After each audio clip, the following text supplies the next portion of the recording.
ശാലിനിയുടെ latest എപ്പിസോഡിൽ ശാലിനി ചോദിക്കുന്നുണ്ട് ഇത് വേറെ എന്തൊക്കെയാണ് എന്ന് പറയുമ്പോൾ വിഷ്ണുവേട്ടന് ആരെങ്കിലും സംശയം ഉണ്ടോ എന്ന് ചോദിക്കുകയാണ്. അന്നേരം അതിന് മുമ്പേ വിഷ്ണു പറയുന്നുണ്ട് ഇതെല്ലാം കള്ളമാണ് പറയുന്നതെന്ന്. അന്നേരമാണ് സംശയമുണ്ടോ എന്ന് ശാലിനി ചോദിക്കുന്നത്. അന്നേരം സംശയിക്കാൻ എന്തിരിക്കുന്നു, ഇത് അവൻ തന്നെയാണ് നസീർ. വിവാഹത്തിൻ്റെ കാര്യം പറഞ്ഞ് വീട്ടിൽ വന്ന് വഴക്കുണ്ടാക്കി കാണും. അങ്ങനെ ചിലപ്പോൾ നസീർക്കായി ഉപദ്രവിച്ചതായിരിക്കും പാവം എന്നിങ്ങനെ പറയുന്നുണ്ട്. അതിന് ദേഷ്യത്തോടെയാണ് വിഷ്ണു ഇങ്ങനെ സംസാരിക്കുന്നത്.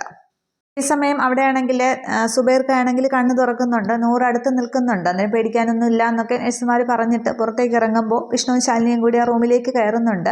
അതിന് മുന്നേ നൂറാണെങ്കിൽ വാപ്പച്ചി വാപ്പച്ചി എന്ന് വിളിച്ചുകൊണ്ട് ഇങ്ങനെ കരഞ്ഞുകൊണ്ട് നിൽക്കുകയാണ്. തുടർന്ന് വിഷ്ണുവിനും ആ ഒരവസ്ഥ കാണുമ്പോൾ സങ്കടം തോന്നുന്നുണ്ട്. സംസാരിക്കുകയും ചെയ്യുന്നില്ല. ഇങ്ങനെ ആ ഒരു ഒറ്റ കിടപ്പ് മാത്രമേ കിടക്കുന്നുള്ളൂ. കണ്ണ് മാത്രം ഇങ്ങനെ അനക്കുന്നുണ്ട്. അന്നേരം വിഷ്ണു ആണെങ്കിൽ ആകെ സങ്കടത്തോടെ ഇങ്ങനെ അടുത്തേക്ക് ഇരിക്കുന്നുണ്ട്. എന്നിട്ട് പറയുകയാണ് വിഷമിക്കുകയൊന്നും വേണ്ട, ഇതൊക്കെ മരുന്ന് കഴിച്ചാൽ മാറാവുന്നതേ അങ്ങനെ ഉള്ളൂ എന്നിങ്ങനെ പറയുന്നുണ്ട്. അന്നേരം വിഷ്ണുവിൻ്റെ ശബ്ദം ഇടറുകയാണ്.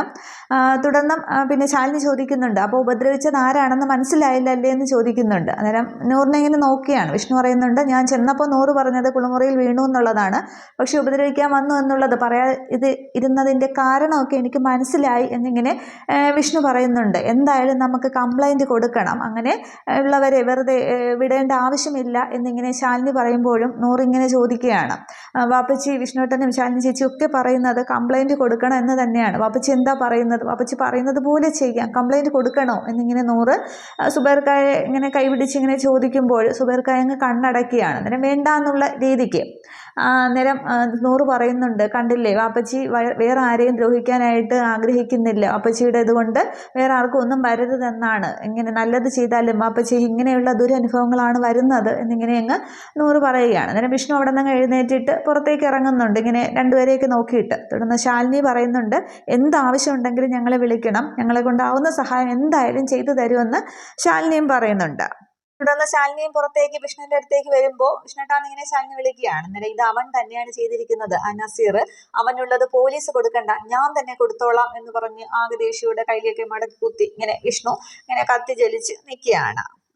ഈ സമയം അവിടെ സുസ്മിതയുടെ വീട്ടിലാണെങ്കിൽ ഉപേന്ദ്രനും സുസ്മിതയും രോഹിത്തും ഒക്കെ ഉണ്ട്. അന്നേരം പറയുന്നുണ്ട് ഇതിപ്പോൾ എന്ത് തന്നെയായാലും ശാലിനിയാണെങ്കിൽ ആ ഒരു വീട്ടിനെതിരെ ഒരു നോട്ടം എന്തായാലും അവൾക്കുണ്ട്, ഓടുന്ന പട്ടിക്ക് ഒരു മുഴ മുമ്പേ എറിയണമെന്നാണ്, പക്ഷേ ഇതിപ്പോൾ നമ്മളെ കൊണ്ടത് പറ്റുന്നില്ല, അഴിച്ചുവിട്ട പട്ടം പോലെ അവളാണെങ്കിൽ നമ്മുടെ തലയ്ക്ക് മീതെ ഇങ്ങനെ കറങ്ങിക്കൊണ്ടിരിക്കുകയാണ്, ഒരു വാളായിട്ട് എപ്പോഴും അതിങ്ങനെ വരും എന്നിങ്ങനെ പറയുമ്പോൾ അപ്പോൾ ശാലിനിയെ പേടിച്ച് എന്തായാലും ഇങ്ങനെ ഒളിച്ചിരിക്കുകയാണെന്നും എന്നെ കൊണ്ട് പറ്റില്ല എന്നിങ്ങനെ അത് സുസ്മിതയാണ് പറയുന്നത്. അന്നേരം ഒളിച്ചിരിക്കാൻ പറ്റില്ല എന്ന് രോഹിത്ത് പറയുന്നുണ്ട്. അന്നേരം അങ്ങനെ ഒളിച്ചിരിക്കണമെന്ന് ആര് പറഞ്ഞു, അങ്ങനെയൊന്നും ചെയ്യേണ്ട ആവശ്യമില്ല, കൊല്ലുകയാണെങ്കിൽ കൊല്ലുക തന്നെ വേണം എന്നൊക്കെ ഉപേന്ദ്രൻ പറയുന്നുണ്ട്.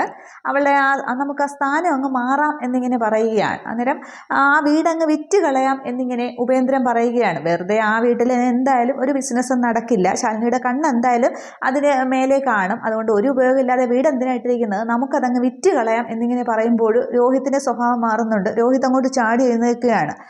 തുടർന്ന് പറയുന്നുണ്ട് പിന്നെ ഒരു ഉപയോഗമില്ലാതെ വീടിട്ടിട്ട് യാതൊരു കാര്യമില്ലല്ലോ, വിറ്റാൽ കോടികൾ കിട്ടും, ആ കോടികളും കൊണ്ട് നമുക്ക് രാമനാമം ജപിച്ചിരിക്കാം, പിന്നെ മലേഷ്യയിലെ ബിസിനസ് ഒന്നുകൂടി മെച്ചപ്പെടുത്തുകയും ചെയ്യാമെന്ന് പറയുമ്പോൾ അപ്പോൾ രോഹിത് ചോദിക്കുകയാണ് അപ്പോൾ പിന്നെ ഞാൻ എങ്ങോട്ട് പോകുമെന്ന് ചോദിക്കുകയാണ്.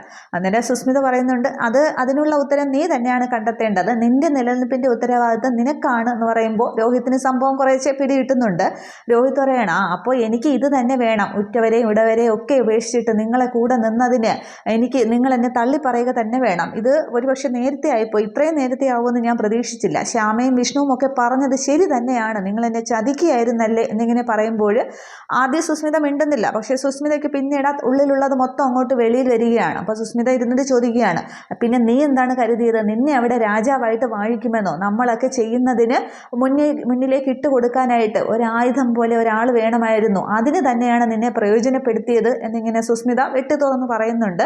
അന്നേരം രോഹിത്തിന് സംഭവം മനസ്സിലാക്കുന്നുണ്ട്. അപ്പോൾ കുപ്പിയിൽ ഇറങ്ങി വന്ന ഭൂതത്തിനെ പോലെയായല്ലോ ഇപ്പോൾ എൻ്റെ അവസ്ഥ, ഞാൻ എല്ലാവരും ഉപേക്ഷിച്ച് നിങ്ങളുടെ കൂടെ നിന്നു, ഇപ്പോൾ നിങ്ങൾ എന്നെ തള്ളി പറയുകയാണ്, ഒരു ദിവസമാണെങ്കിൽ എല്ലാം ഇങ്ങോട്ട് വാരിക്കോരി തരും, പക്ഷേ പിന്നീട് ഒരു സുപ്രഭാതത്തെ എല്ലാം തിരിച്ചെടുക്കുകയാണല്ലേ, പക്ഷേ അതിന് ഞാൻ കൂടെ നിൽക്കില്ല എന്ന് പറയുമ്പോൾ അപ്പോൾ നീ എന്താണ് ഉദ്ദേശിക്കുന്നത് എന്നിങ്ങനെ സുസ്മിത ചോദിക്കുകയാണ്. അന്നേരം വീട് വിൽക്കാനായിട്ട് എനിക്ക് താല്പര്യമില്ല, ഞാനതിന് സമ്മതിക്കത്തുമില്ല എന്നിങ്ങനെ പറയുകയാണ്. അന്നേരം അങ്ങനെയല്ലല്ലോ നമ്മൾ തമ്മിലുള്ള എഗ്രിമെൻറ്റ് എന്നിങ്ങനെ സുസ്മിത പറയുമ്പോൾ പലതും നിങ്ങളങ്ങനെ ബോധപൂർവം മറക്കാറില്ലേ, അപ്പോൾ പിന്നെ അതും ഇതുപോലെ അങ്ങ് കളഞ്ഞാൽ മതി.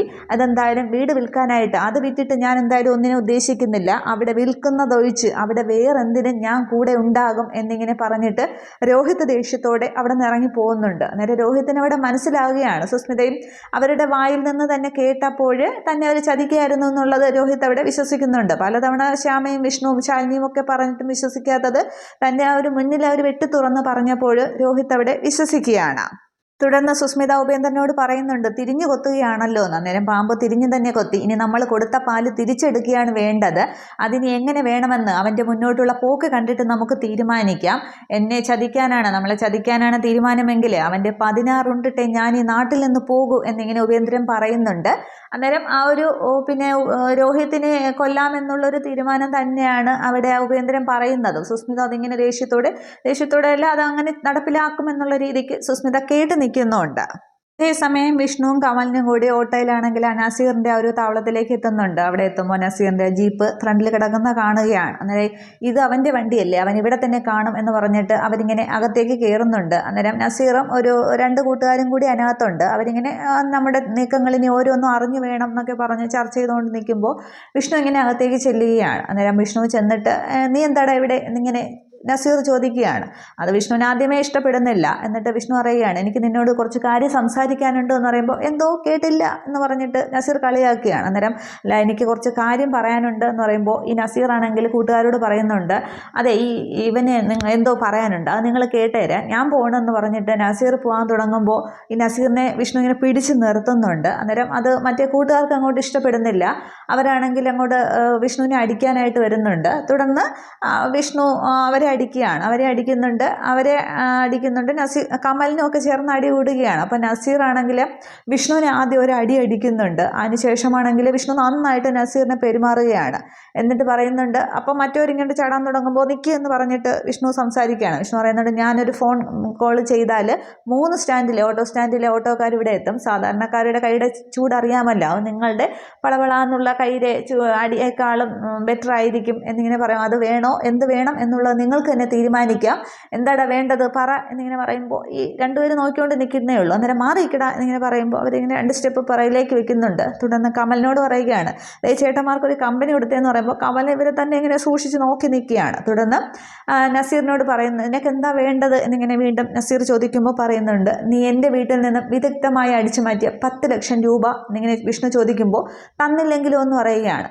അന്നേരം പറയുന്നുണ്ട്, നീ വീണ്ടും അടിയെടുക്കാനാണ് ഭാവമെങ്കിൽ ഞാനെല്ലാം അറിഞ്ഞുകൊണ്ട് തന്നെയാണ് വന്നിരിക്കുന്നത്. ഇപ്പോൾ ചുറ്റും നടക്കുന്ന എല്ലാ കാര്യങ്ങൾക്കും നീ തന്നെയാണ് കാരണക്കാരൻ. പക്ഷേ അത് ആ പൈസ വേണം, അതിനുള്ള തീരുമാനത്തിനാണെന്ന് പറയുമ്പോൾ നസീർ വീണ്ടും കളിയാക്കുകയാണ്. ദേ കണ്ടേടാ, ഈ ഓട്ടോ ചേട്ടൻ പുതിയ കൊട്ടേഷനുമായിട്ടാണ് വന്നിരിക്കുന്നത്, പൈസ വേണം പോലും എന്ന് പറഞ്ഞിട്ട്. അപ്പോൾ ഈ കൂട്ടുകാർ പറയുന്നുണ്ട്, അവർക്കൊത്തി ധൈര്യം വരികയാണ്. അവർ പറയുകയാണ്, നിനക്ക് പൈസ വേണമോ എന്താടാന്ന് ഇങ്ങനെ വീണ്ടും വിഷ്ണുവിനെ 2-3 പ്രാവശ്യം പിടിച്ച് പിറയിലേക്ക് തള്ളുന്നുണ്ട്. വിഷ്ണു ഇങ്ങനെ കൈ ഇറുക്കി പിടിച്ച് ഇങ്ങനെ നിൽക്കുകയാണ്. പിന്നെ എന്താടാ നിൻ്റെ നാവ് ഇറങ്ങിപ്പോയോ എന്ന് പറയുകയാണ്. അതിന് മുന്നേ വിഷ്ണു പറയുന്നുണ്ട്, നിൻ്റെ കയ്യിൽ പൈസ ഉണ്ട് എന്നുള്ളത് എനിക്ക് വ്യക്തമായിട്ടറിയാം, കാരണം ഞാനും അരിയാഹാരം തന്നെയാണ് കഴിക്കുന്നത് എന്ന് പറയുമ്പോൾ മറ്റ് 2 പേര് അപ്പോൾ ആണ് ഈ നസീർ കളിയാക്കുന്നത്, ഓട്ടോ ചേട്ടൻ വന്നിരിക്കുന്നതിനാണ് നമ്മളെ ബോധ്യപ്പെടുത്താനാണ് അരിയാഹാരമാണ് കഴിക്കുന്നതെന്ന്. അന്നേരം 2 പേര് പറയുന്നുണ്ട്, ഞാൻ രാത്രി ചപ്പാത്തിയാണ്, അത് ചേട്ടന് പിടിക്കുമെന്തോ എന്നൊക്കെ പറഞ്ഞ് കളിയാക്കുന്നുണ്ട്. തുടർന്നാണ് നസീർ വിഷ്ണുവിനെ പിടിച്ച് തള്ളുന്നതൊക്കെ. അന്നേരം എന്താണ് നിൻ്റെ നാവ് ഇറങ്ങിപ്പോയോ എന്നും പറഞ്ഞ് നസീർ ചോദിക്കുമ്പോൾ മറ്റൊരാൾ പറയുന്നുണ്ട്, നസീറെ അവൻ്റെ കരണം നോക്കി 2 എണ്ണം കൊടുക്കുമെന്ന്. അന്നേരം കമലിന് ദേഷ്യം വരികയാണ്. അന്നേരം എൻ്റെ ആശാനി എന്ന് പറഞ്ഞിട്ട് കമൽ അവരെ അടിക്കുന്നുണ്ട്. തുടർന്ന് വിഷ്ണു ആണെങ്കിൽ നസീറിനെയും പെരുമാറുകയാണ്. അങ്ങോട്ടും ഇങ്ങോട്ടും ഭയങ്കര അടി നടക്കുന്നുണ്ട്. അവസാനമാണെങ്കിൽ നസീറിനെ അങ്ങോട്ട് പിടിച്ച് തറയിലേക്ക് ഇട്ടിട്ട് ഒരു കാലങ്ങോട്ട് വിഷ്ണു പൊക്കി ഉയർത്തി പിടിച്ചിരിക്കുന്നുണ്ട്. അതിനുശേഷം അവിടെ കിടന്നൊരു കമ്പെടുത്തിട്ട് തല്ലാനായിട്ട് വിഷ്ണു ഇങ്ങനെ ഓങ്ങുകയാണ്, സത്യം പറഞ്ഞോ എന്ന് പറഞ്ഞിട്ട്. അന്നേരം വേണ്ടാന്നുള്ള രീതിക്ക് നസീർ നിൽക്കുകയാണ്. തുടർന്നുള്ള സീനി കാണിക്കുന്നത് ഇവർ 3 പേരെയും പിടിച്ച് നസീറിനെ വിഷ്ണുവും പിടിച്ച് പുറത്തേക്ക് ഇങ്ങനെ ഇറക്കുന്നുണ്ട്. മറ്റ് 2 പേരെയും കമലിനും കൂടി പിടിച്ച് വലിച്ചു കൊണ്ടുവന്ന ജീപ്പിൻ്റെ ഫ്രണ്ടിലേക്കൊക്കെ തള്ളുന്നുണ്ട്. എന്നിട്ട് ഓട്ടോയിലേക്ക് കയറ്റുകയാണ്. 3 പേരെയും ഓട്ടോയിലെ എക്സിറ്റിലേക്ക് കയറ്റുന്നുണ്ട്. അന്നേരം കമലം പറയുകയാണ്, അച്ഛനെ ഇങ്ങനെയായിരുന്നു സർവീസ് എങ്കിൽ ഞാനൊരു പെട്ടിയാട്ടോ വിളിച്ചേണെന്ന് പറയുകയാണ്. അന്നേരം ഇങ്ങനെയാണെങ്കിൽ നിനക്കൊരു പെട്ടിയാട്ടോ എന്തായാലും വിളിക്കേണ്ടി വരും, അതിൻ്റെ ഫ്രണ്ടിലൊരു ബോർഡ് വെക്കണം, ഇടി സർവീസ് എന്ന് പറഞ്ഞിട്ട് കേരടാന്ന് പറയുകയാണ്. തുടർന്ന് കമലിനും ഇവരോടൊപ്പം ബേക്കിലേക്ക് കയറുന്നുണ്ട്. തുടർന്ന് വിഷ്ണു വണ്ടി എടുത്ത് പോകുന്നുണ്ട്. ഇതേസമയം അവിടെ സത്യഭാമയുടെ വീട്ടിലെ രാഘവൻ നായരാണെങ്കിൽ ആ ചാരുകസേരയിൽ കിടന്ന് മയങ്ങുകയാണ്. അന്നേരം ഭാമ ഗുളികയും വെള്ളമായിട്ട് വരുന്നുണ്ട്, വിളിക്കുകയാണ് രാഘവേട്ടാന്ന് പറഞ്ഞിട്ട്. അന്നേരം ആദ്യമൊന്നും കണ്ണു തുറന്ന് നോക്കുന്നില്ല, പിന്നീട് ഇങ്ങനെ കണ്ണു തുറന്ന് ഭാമയെ നോക്കിയിട്ട് ഇങ്ങനെ ചുറ്റും നോക്കിയാണ്. പെട്ടെന്ന് രാഘവൻ നായരുടെ മനസ്സിലേക്ക് ആ പഴയ വീട് ഇങ്ങനെ ഓർമ്മ വരികയാണ്. എന്നിട്ട് ഇതേതാ വീട്, ഇതെവിടെയാ സ്ഥലം, ഞാൻ എവിടെയാ എന്ന് പറഞ്ഞിട്ട് എഴുന്നേറ്റ് നിൽക്കുന്നുണ്ട്. എനിക്കെന്റെ വീട്ടിൽ പോകണം എന്നിങ്ങനെ പറയുകയാണ്. എന്നിട്ട് വീടോ, ഇതാണ് നമ്മുടെ വീട്, നമ്മൾ ഈ വീട്ടിൽ ഇവിടെയല്ലേ വാടകയ്ക്കാണ് താമസിക്കുന്നതെന്ന് പറയുമ്പോൾ വാടകയ്ക്ക് ഇതൊന്നും അല്ല, എന്റെ വീട് അതാണ്, എനിക്ക് അവിടെ പോകണമെന്നും പറഞ്ഞ് രാഘവൻ നായർ ആകെ ബഹളം ഉണ്ടാക്കിയാണ്. അന്നേരം ഭാമ പറയുന്നുണ്ട്, ആ വീട് വിറ്റ് പോയില്ലേ, ലേലത്തിൽ പോയി, ജപ്തിയായി പോയി, ഇപ്പൊ നമുക്ക് സ്വന്തമായിട്ട് വീടോ സ്ഥലമോ ഇല്ല, നമ്മളിവിടെ വാടകയ്ക്കാണ് താമസിക്കുന്നത്, പലഹാരം വിറ്റാണ് നമ്മളിപ്പോൾ ജീവിക്കുന്നത്, നമ്മുടെ മകൻ വിഷ്ണു ഓട്ടോ ഓടിക്കുകയാണെന്നൊക്കെ പറയുമ്പോൾ നീ കള്ളമാണ് പറയുന്നത്, എനിക്ക് എൻ്റെ വീട്ടിൽ പോകണം, അവിടെ ആ മാവിന് വളമൊക്കെ ഇടണം, എങ്കിലേ മാങ്ങ പറിക്കത്തുള്ളൂ, കണ്ണപ്പനെ വിളിച്ച് മുറ്റമൊക്കെ വൃത്തിയാക്കണം എന്ന് പറഞ്ഞിട്ട് രാഘവൻ നായർ ആകെ ബഹളമാണ്. അന്നേരം സത്യഭാമ പറയുന്നുണ്ട്, ദേഷ്യപ്പെടുകയാണ്, മര്യാദയ്ക്ക് മരുന്ന് കഴിച്ചേ, ഇല്ലെങ്കിൽ അസുഖം എങ്ങനെ ഭേദമാകും, കഴിച്ചേ, നമുക്ക് വീടൊന്നും ഇല്ല, ഇതാണെന്ന് പറയുമ്പോൾ ഇല്ല എന്ന് പറഞ്ഞ് ആകെ വെള്ളം വെക്കുകയാണ്, വീട്ടിൽ പോകണം പോകണം എന്നുള്ള രീതിക്ക്. അവസാനം എത്ര പറഞ്ഞിട്ടും കേൾക്കാതാകുമ്പോൾ ഭാമയ്ക്ക് മനസ്സിലാവുകയാണ് ദേഷ്യപ്പെട്ടിട്ട് കാര്യമില്ല എന്നുള്ളത്. തുടർന്ന് സത്യഭാമ പറയുന്നുണ്ട്, ദേ ഇപ്പോൾ ഈ ഗുളിക കഴിക്കും, ഗുളിക കഴിച്ചൊന്ന് മയങ്ങുമ്പോൾ ഉറങ്ങി എണീക്കുമ്പോൾ വണ്ടി വരും, അപ്പോൾ നമുക്ക് നമ്മുടെ വീട്ടിലേക്ക് പോകാം എന്നിങ്ങനെ പറയുകയാണ്.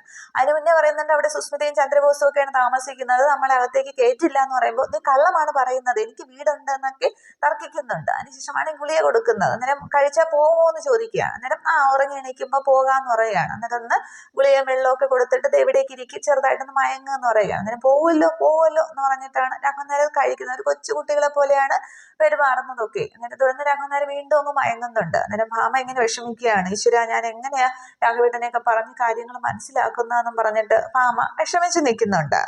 ഇതേ സമയം അവിടെ സ്റ്റേഷനിൽ ചന്ദ്രബോസ് ആണെങ്കിൽ സുസ്മിതയോട് ഫോൺ വിളിച്ച് സംസാരിച്ചുകൊണ്ടിരിക്കുന്നുണ്ട്. അന്നേരം അതൊക്കെ ചിറ്റപ്പൻ ചെയ്തോളാം മോളെ, ഇപ്പോൾ ഒരു അർജന്റ് മീറ്റിംഗ് ഉണ്ട്, അത് കഴിഞ്ഞിട്ട് വിളിക്കാമെന്ന് പറഞ്ഞിട്ട് ഫോൺ വെച്ചിട്ട് ചന്ദ്രബോസ് ഇങ്ങനെ വെളിയിലേക്ക് നോക്കുമ്പോൾ അവിടേക്ക് വിഷ്ണുവിൻ്റെ ഓട്ടോ വന്ന് നിൽക്കുകയാണ്. അന്നേരം പേരാണ് ആദ്യം ചന്ദ്രബോസ് കാണുന്നത്, ഓട്ടോ ശ്രീ, ഇതാരെന്നോ എവിടെ കേട്ടിട്ടുണ്ടല്ലോ എന്ന് പറഞ്ഞ് നോക്കുമ്പോൾ വിഷ്ണു അതിൽ നിന്ന് ഇറങ്ങുന്നുണ്ട്. അന്നേരം ഇവനായിരുന്നു, ആ പേരൊക്കെ കൊള്ളാം, ഓട്ടോ ശ്രീ, കുടുംബശ്രീ, ഇവനാണെങ്കിൽ കുടുംബത്തോടെ താമസിക്കാനേ പറ്റുന്നില്ല, കൊള്ളാമെന്നൊക്കെ പറഞ്ഞ് ചന്ദ്രബോസിനെ കളിയാക്കിയിരിക്കുമ്പോൾ വിഷ്ണു മാത്രമേ ആദ്യം അകത്തേക്ക് കയറുന്നുള്ളൂ. അന്നേരം വിഷ്ണു ഇങ്ങനെ കയറി വരുമ്പോൾ ചോദിക്കുന്നുണ്ട്, അല്ല നീ എന്താടാ ഓടിച്ചോടിച്ച് താഴേക്കാണോ, അല്ല ലോറി ഓടിച്ചു കഴിഞ്ഞപ്പോൾ വലിയ വളയത്തിൽ പിടിക്കുമെന്നാണ് വിചാരിച്ചത്, ഇതിപ്പോൾ ഓട്ടോ താഴേക്കാണല്ലോ എന്ന് പറയുമ്പോൾ ഏത് ഓടിച്ചാലും സാറിനെ പോലുള്ളവർ ജീവിക്കാനായിട്ട് സമ്മതിക്കുമല്ലോ, ഇതാകുമ്പോൾ കുറച്ച് അന്നത്തേക്കുള്ളത് അങ്ങനെ മതിയല്ലോ എന്ന് പറയുമ്പോൾ നീ എന്താടാ ഇവിടെ ഇപ്പോൾ കണി കാണിക്കാനായിട്ട് കൊണ്ടുവന്നതാണോ പോലീസ് സ്റ്റേഷനിൽ ചോദിക്കുമ്പോൾ ഇത് വിഷുവൊക്കെ കഴിഞ്ഞില്ലേ, ഇത് കണിയൊന്നുമല്ല, എൻ്റെ മുന്നിൽ വിഷ്ണുവിൻ്റെ മുമ്പിൽ വന്ന് ചാടിയ ഒരു കെണിയാണ്, സാറിനിപ്പോൾ കാണിച്ചു തരാം, സാറിൻ്റെ മുമ്പിൽ കൊണ്ടുവന്നൊരു കാഴ്ച, തിരുമുൽ കാഴ്ച എന്ന് പറഞ്ഞിട്ട് ഇപ്പം വെളി ഇറക്കാന്ന് പറഞ്ഞിട്ട് കമല കൊണ്ടുവാടാ എന്നിങ്ങനെ പറയുകയാണ്. അന്നേരം ചന്ദ്രബോസ് ഇങ്ങനെ അന്തം വിട്ട് നോക്കി നിൽക്കുകയാണ്, എന്താണ് സംഭവം എന്നറിയാതെ. അന്നേരം വിഷ്ണു ആണെങ്കിൽ അവിടെ ഒരു അടുത്തേക്ക് ചെന്നിട്ട് ഈ നസീറിൻ്റെ കോളൊന്നിങ്ങനെ പിടിച്ച് വലിച്ച് അകത്തേക്ക് കൊണ്ടുവരുന്നുണ്ട്. അന്നേരം ചന്ദ്രബോസ് ഇങ്ങനെ അന്തം വിട്ട് നിൽക്കുന്നു. ഈ ഒരു സീനോടുകൂടി എപ്പിസോഡ് അവസാനിക്കുന്നുണ്ട്. പക്ഷേ അവിടെ വരുമ്പോൾ ആ ഒരു സംഭവം അവിടെ ഏക്കില്ല വിഷ്ണുവിൻ്റേത്.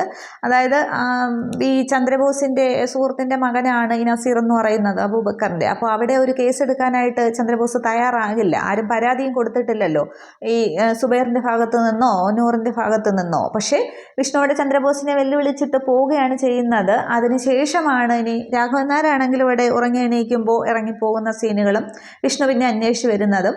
ഇനി രോഹിത് തിരിച്ച് കുടുംബശ്രീയിലേക്ക് വരുന്ന സീൻ അടുത്ത എപ്പിസോഡ് അടിപൊളി എപ്പിസോഡാണ്, നല്ല സീനുകളൊക്കെയുള്ള എപ്പിസോഡ്, അതൊക്കെ നമുക്ക് കാണാം. വീഡിയോ ഇഷ്ടമായെന്ന് ലൈക്ക് ചെയ്ത് സപ്പോർട്ട് ചെയ്യുക. Okay, thank